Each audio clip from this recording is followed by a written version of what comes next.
ಬಣ್ಣದ ಮಿಠಾಯಿ, cake, soda, ice cream ಅಂದ್ರೇನೆ ಮಜಾ. ಆದ್ರೆ ಇವುಗಳು ನಮ್ಮ ಮಕ್ಕಳ ಮೆದುಳಿಗೆ ಏನ್ ಮಾಡ್ತಾ ಇದೆ? ಅವರ ಕಾಗ್ನಿಟಿವ್ ಫಂಕ್ಷನ್ಸ್‌ಗೆ ಏನ್ ಮಾಡ್ತಾ ಇದೆ?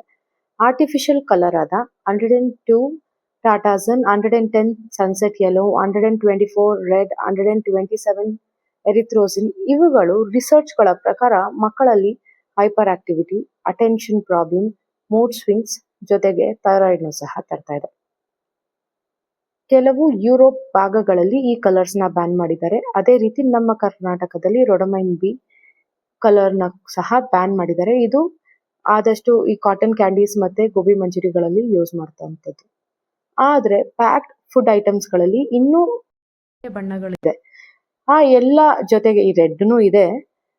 ಆದ್ರೆ ಇದನ್ನ ನಾವ್ ಹೆಂಗೆ ನಮ್ಮ ಮಕ್ಕಳಿಗೆ ಸ್ಟಾಪ್ ಮಾಡಿಸ್ಬೋದು ಅಥವಾ ಇದನ್ನ ಹೆಂಗೆ ಕಡಿಮೆ ಮಾಡಿಸ್ಬೋದು ಅಂದ್ರೆ ಆದಷ್ಟು try giving them natural food colours add ಮಾಡಿರುವಂತ ಫುಡ್ಗಳನ್ನ ಕೊಡಿ. ಅದೇ ರೀತಿ educate them, tell them what are the ill effect of these colours which are been used in the products. Thank you.